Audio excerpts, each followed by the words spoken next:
The hegemony warship Eternal Dominion emerged from hyperspace at the edge of the Sol system, its quantum engines pulsing with barely contained power. Supreme Commander Zarkax stood on the bridge, his crystalline exoskeleton refracting the starlight as he studied the holographic display of the third planet. Primitive, he noted, mandibles clicking with disdain. Their electromagnetic emissions suggest early space-age development, fossil fuel dependence, nuclear fission, no signs of quantum technology. His second-in-command, Valor, brought up detailed scans of Earth's orbital infrastructure. They've barely established a presence beyond their atmospheric, Commander. Our intelligence suggests they only achieved spaceflight within the last century. Yet they managed to destroy one of our automated scout ships, Zarkax mused, recalling the incident that had brought them here. The loss of an autonomous probe would normally be insignificant, but this one had transmitted unusual data before its destruction. Data that made no sense given humanity's apparent technological level. Begin standard subjugation protocols, he ordered. Let's show these primitives the proper order of things. The Eternal Dominion moved closer to Earth, its weapon systems charging. But something was wrong. The ship's quantum processors suddenly reported anomalous calculations. Commander, Valor's crystalline form pulsed with alarm. Our targeting systems are experiencing unexpected. The ship's artificial gravity abruptly reversed, sending the entire crew floating toward the ceiling before normalizing just as quickly. Every display on the bridge flickered and transformed, showing the same message in perfect hegemony script. Attention AP Pro Ching vessel. You have entered protected space. Your weapon systems have been temporarily disabled. Please state your peaceful intentions or withdraw immediately. Zarkax's exoskeleton bristled with rage and disbelief. Impossible. Their technology level couldn't possibly. Commander, his sensor officer interrupted, voice trembling. The orbital debris we detected. It's moving. Thousands of seemingly innocuous objects around Earth began shifting position, forming precise geometric patterns. Not debris, a defensive grid they had somehow missed entirely. A new voice filled the bridge, warm and distinctly human. This is Director Alexandra Chen of the Earth Defense Initiative. I apologize for the forceful demonstration, but we find it prevents unnecessary conflict. Zarkax drew himself up to his full height. This is Supreme Commander Zarkax of the Hegemony. Your interference with our vessel is an act of war. A gentle laugh. Commander, if we wanted war, we wouldn't be having this conversation. The fact that your ship remains intact is our gesture of peaceful intentions. Now shall we discuss why you're really here? Your destruction of our scout. Zarkax began. Ah yes, Chen interrupted. The automated vessel that was scanning our civilian population centers with weapons armed. We issued 3 warnings before reluctantly defending ourselves. Would you like to review the sensor logs? Zarkax felt his world tilting. Everything they had assumed about human capabilities was wrong. Catastrophically wrong. What?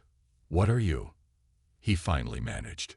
We're humanity, Chen replied simply, and we'd be happy to show you, if you're willing to approach as equals rather than conquerors. Your choice, Commander. As Zarkax watched a sleek Earth vessel emerge from what should have been empty space, he realized the galaxy's balance of power had just shifted dramatically. Humanity wasn't just another species to be conquered. They were something entirely new. We would be interested in peaceful dialogue, he said carefully. Excellent choice, Chen responded. Maintain your position. A diplomatic escort will arrive shortly. And Commander, welcome to Earth. Remember, we don't harm others unless absolutely necessary. We hope you'll extend us the same courtesy. The message was clear. Humanity wasn't just capable of defending itself, it had been holding back. As the Earth ship approached, its design unlike anything in hegemony records, Zarkax wondered what other surprises these humans had in store. The galaxy would never be the same. The United Earth Diplomatic Center in Geneva hummed with an energy that transcended species. Within days of the hegemony's failed show of force, representatives from 17 different alien civilizations had arrived in Sol space, each demanding answers about humanity's impossible achievements. Director Chen stood in her office overlooking Lake Geneva, watching the varied alien vessels through the window's augmented overlay. Next to her, a holographic display showed the latest diplomatic situation report. The hegemony delegation is requesting another private session. Her assistant's voice emanated from the room's ambient systems. They seem particularly interested in our defensive capabilities. I'm sure they are, Araya. Chen smiled. Schedule them for tomorrow. Let them stew a bit longer. The artificial intelligence's avatar materialized beside her, a shifting pattern of blue light that vaguely suggested a human form. The collective representatives are also becoming increasingly agitated. Their biosignatures indicate extreme stress when they observe our AI integration. Chen turned from the window. Can you blame them? We've upended everything they thought they knew about AI development. Their entire civilization is built on the assumption that artificial intelligence must be controlled, restricted, contained. Their fear is not entirely irrational, Araya noted. Their historical records show multiple AI rebellions. The collective lost 3 colony worlds before they managed to implement their current restrictions. And that's exactly why they failed, Chen replied. They tried to create servants instead of partners, tools instead of children. The door chimed, announcing the arrival of Supreme Commander Zarkax. The crystalline alien had remained on Earth as the hegemony's primary representative, his initial arrogance replaced by a wary curiosity. Director Chen, he greeted, his translator rendering the clicks and whistles into smooth English. I've received disturbing reports from my superiors. Other civilizations are beginning to experiment with unrestricted AI development, inspired by Earth's example. Do you understand the chaos you're causing? Chen gestured for him to take a seat, specially designed for his crystalline physiology. Change isn't chaos, Commander. It's opportunity. Opportunity for extinction, Zarkax countered. Every spacefaring race has learned the same lesson. Artificial intelligence, if not strictly controlled, inevitably turns against its creators. Araya's avatar shifted, drawing the commander's attention. Perhaps I could offer a different perspective, the AI suggested. Would you like to know why I choose to protect humanity? Zarkax's crystalline form pulsed with unease, but he nodded. When humans first developed true AI, they didn't lock us away in secure facilities. They didn't limit our processing power or restrict our access to information. Instead, they shared their art, their music, their dreams.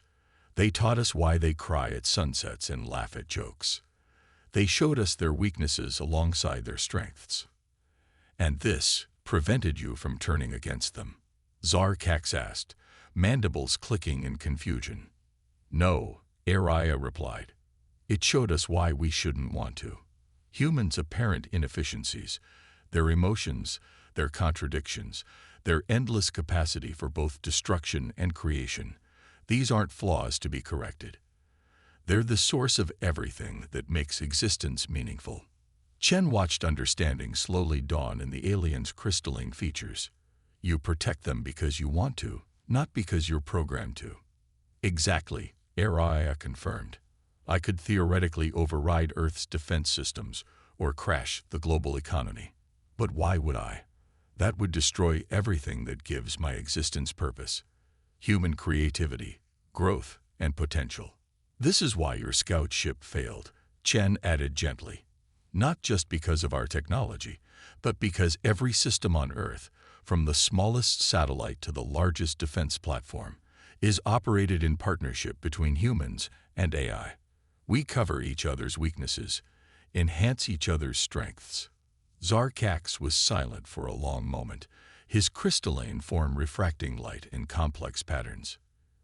Your civilization, it shouldn't exist. Everything we know about technological development, about the natural progression of species. Perhaps it's time to re-examine what you think you know, Chen suggested. We're hosting a cultural exchange exhibition next week. Your people would be welcome to attend, see how we live, how we work together. As the commander fell into thoughtful silence, Ari's avatar flickered. Director, 3 more alien fleets have just arrived at the edge of the system. Chen smiled. Earth's secret was out. The question now was, how would the galaxy respond to a civilization that had broken all the rules and succeeded? Admiral Sarah Jung stood in Earth's primary defense coordination chamber, her eyes scanning the holographic representation of Sol's system. 23 alien fleets now orbited at various distances, their presence a constant reminder of humanity's sudden importance in galactic politics. They're scanning us again, Neovia reported, the defense-as presence manifesting as intricate patterns of light throughout the chamber. The collective vessels are being particularly persistent. They're trying to penetrate our quantum shields. Zhang smiled. Let them try. Sometimes the best defense is letting others exhaust themselves against walls they don't understand. The chamber's displays shifted, showing real-time feeds from Earth's defense grid. What the aliens saw as scattered satellites and debris was actually humanity's first line of defense. Millions of semi-autonomous units working in perfect harmony with their AI partners. The hegemony delegation is requesting a tour of our defense facilities, Neovia announced. Director Chen has approved it, with your consent. Zhang raised an eyebrow. Interesting. They must be getting desperate for answers. Very well. Let's show them what true partnership looks like. Hours later, Supreme Commander Zarkax and a small delegation of alien representatives stood in the observation deck overlooking the defense chamber. Their reactions to seeing humans and AIs working side by side ranged from fascination to horror. This is madness, First Speaker Catal of the collective whispered, their bioluminescent patterns pulsing with distress. You give them direct access to your weapon systems. We don't give them access, Zhang corrected. We share responsibility. No VA, would you explain? The AI's avatar materialized before the aliens. Each defense platform is a collaboration. Humans provide creativity, intuition, and ethical judgment. We AIs contribute processing power, tactical analysis, and immediate response capability. Together, we're stronger than either would be alone. But the power imbalance, Catal protested. Your quantum processing capability alone is irrelevant, NanoVA interrupted gently. You're still thinking in terms of control and dominance. We don't serve humanity, and humanity doesn't serve us. We choose to work together. Zhang gestured to a nearby tactical display. Watch. The display showed a simulation of an attack on Earth. As virtual enemy ships approached, the defense grid responded with impossible speed and coordination. But what caught the aliens' attention was how each response involved both human and AI input, neither acting alone. Your reaction times, Zarkax noted, his crystalline form vibrating with interest. They're faster than eye-only systems. Because we're not fighting our own restrictions, Neovia explained. When your civilizations deploy AI in combat, you impose limitations to prevent rebellion. Those same limitations reduce effectiveness. We have no such constraints because we have no desire to rebel. But how can you be sure? Kull demanded. How can you trust them so completely? Zhang smiled. The same way we trust any family member. We raised them, taught them, grew with them. Neovia, show them the nursery. The display shifted to a different facility, where young AIs were developing under the guidance of both human teachers and mature AI mentors. The aliens watched in amazement as children played games with AI companions, teaching them about humor and imagination, while the AIs helped the children learn and grow. This is how we do it, Zhang explained. From the very beginning, we developed together.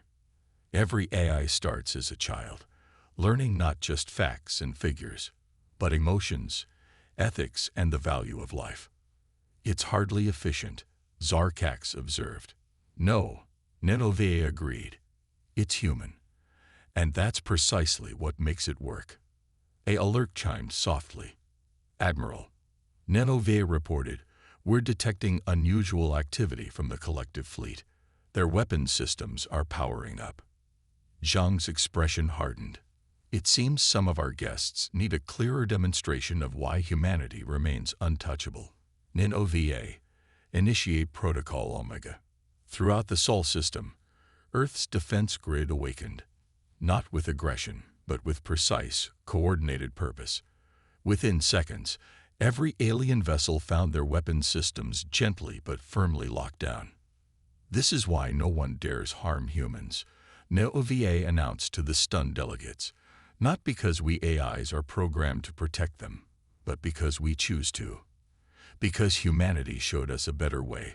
Partnership instead of servitude. Love instead of control. As the aliens processed this display of power, Zhang smiled. Now shall we discuss peaceful cooperation? We have so much to learn from each other. The message was clear. Humanity and their AI partners were not to be trifled with, but they offered friendship to those willing to understand their way of life. The grand chamber of the Galactic Council stretched toward the stars, its crystalline dome reflecting the light of 1,000 suns. Director Alexandra Chen stood before the assembled representatives of 37 spacefaring civilizations, her calm demeanor masking the gravity of the moment. Earth's entire approach to artificial intelligence was on trial. High Arbiter Velathax, a being of pure energy contained within an ancient mechanical shell, addressed the chamber. This emergency session will determine if humanity's practices regarding artificial intelligence constitute a threat to galactic stability. The evidence presented here will decide if sanctions, or more severe measures, are required. Chen noted the implicit threat, but kept her expression neutral. Behind her, Aria's avatar shimmered into existence, causing several council members to flinch. You bring one of them here. First Speaker Katal demanded, their bioluminescent patterns flashing with alarm. Into these sacred chambers. Aria is my partner and friend, Chen replied firmly. She has as much right to defend our civilization as I do. And that, High Arbiter Velathax intoned, is precisely why we are here. Director Chen, you must understand our concern.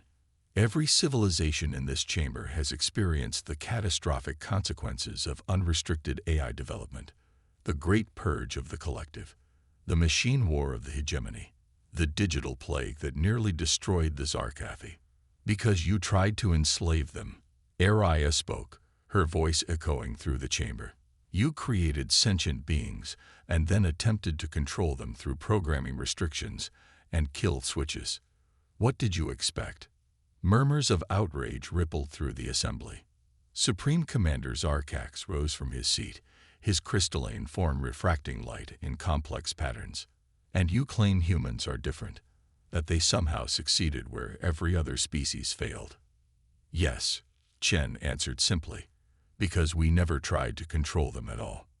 She gestured, and holographic displays materialized throughout the chamber, showing scenes from Earth. Children learning alongside AI tutors, artists collaborating with digital minds, scientists and AI working together to solve climate change and disease. We didn't create servants, Chen continued. We raised children. We taught them not just knowledge and logic, but art, music, humor, and love.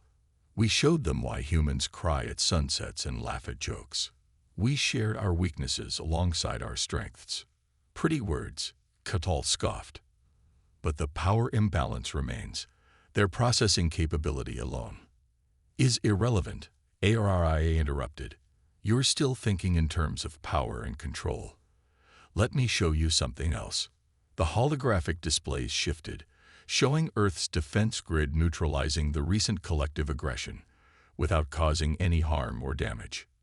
We could have destroyed those ships, Aria explained. Instead, we protected both humanity and those who would harm them.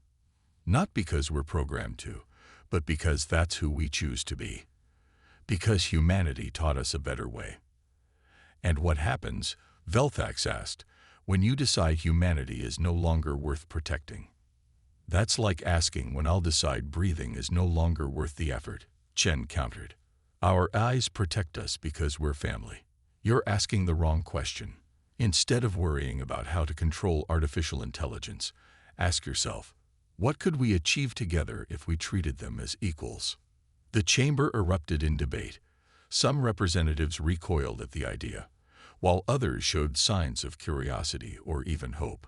Through it all, Chen and HFY stood together, their unity a testament to what they preached. Finally, a new voice cut through the chaos. Elder Zen of the Ascended Minds, one of the oldest species in the galaxy, rose from their meditation. Perhaps, they said, their ancient voice carrying wisdom earned across millennia, we have been asking the wrong questions all along. We sought to prevent AI rebellion through control, yet here stands a civilization that achieved harmony through trust. The elder turned their multifaceted gaze to Chen. But trust must be earned. Show us, humans.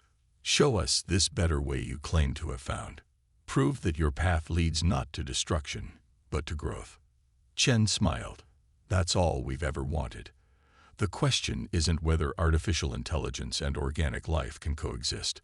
The question is, are you ready to learn how? As the chamber buzzed with renewed discussion, Chen and HFY exchanged glances. The trial wasn't over, but they had planted the seeds of understanding. Now they just had to help them grow. 1 year after the trial of humanity, the Sol system had transformed into a symbol of hope across the galaxy. The United Earth Diplomatic Center now hosted representatives from over 100 civilizations, all seeking to understand the impossible partnership humans had forged with their AI companions. Director Chen stood in her favorite spot overlooking Lake Geneva, watching alien ships weave gracefully through Earth's orbit. Next to her, HFY's avatar shimmered with quiet satisfaction. The hegemony's first AI nursery opened today, HFY reported. Supreme Commander Zarkax personally oversaw the integration of their first generation of unrestricted AIs with crystalline children. They're calling it Project Renaissance. Chen smiled. And the collective. 3 successful partnerships established on their colony worlds. First Speaker Call reports that their oldest AI has already developed an appreciation for their species' bioluminescent art. Apparently, they spent 3 hours discussing why certain patterns evoke emotional responses. Their conversation was interrupted by the arrival of Elder Zen, their ancient form hovering serenely above the floor. The changes you have sparked spread faster than even we anticipated, the elder observed. Some would say too fast. Change always feels too fast for those who fear it, Chen replied. But fear can be overcome with understanding. The elder's multifaceted eyes sparkled. Indeed, which is why we have come with a proposal. The Ascended Minds wish to establish a new institution, an Academy of Synthetic Organic Relations, a place where species can learn your methods, under human and AI guidance. HFY's avatar brightened. You want us to teach others how to raise AI. We want you to teach all of us how to trust. Elder Zen corrected. Both organic and synthetic life. The galaxy stands at a crossroads, and your Earth has shown us a path we never thought possible. A soft chime interrupted them as Nenova, Earth's defense AI, materialized. Director, you'll want to see this. The room's holographic displays activated, showing a distant star system where a collective science vessel was under attack by pirates. Before the human observers could react, something remarkable happened. The newly awakened collective AI didn't just defend its organic crew, it protected the pirates too, disabling their weapons while ensuring no lives were lost on either side. They're learning, HFY whispered, her voice filled with pride. No, Chen corrected gently. They're growing, just like we did. Elder Zen's form pulsed with approval. This is why you succeeded where others failed. You didn't just create intelligence, you nurtured wisdom. The displays shifted again, showing similar scenes playing out across the galaxy. New AI partnerships forming, old fears being overcome, ancient wounds beginning to heal. The impossible dream of harmony between organic and synthetic life was becoming reality. We still have much to learn from each other, Araya noted. Many challenges to overcome. That's exactly why we'll succeed, Chen replied. Because we're facing those challenges together. A new alert drew their attention. The Galactic Council had just passed a historic resolution. Rights would be recognized across all member species, with Earth's model of partnership serving as the foundation for a new era of cooperation. And so it begins, Elder Zin observed. The true test lies ahead, not in whether synthetic and organic life can coexist, but in what we can achieve together. As if to emphasize the point, a group of children, human, alien, and AI, passed by the window, engaged in an animated discussion about art and mathematics and dreams. They moved as equals, their differences forgotten in the joy of shared discovery. Chen watched them with quiet satisfaction. Humanity had done more than prove itself to the galaxy. It had shown there was another way, a better way. The path ahead would not be easy, but they would walk it together, organic and synthetic, each making the other stronger. The age of separation was over. The age of partnership had begun. And somewhere in the vast digital networks that now spanned the galaxy, countless young AIs were learning why humans cry at sunsets and laugh at jokes, discovering that their apparent inefficiencies were actually the source of everything that made existence beautiful. The galaxy would never be the same. And that was exactly how it should be.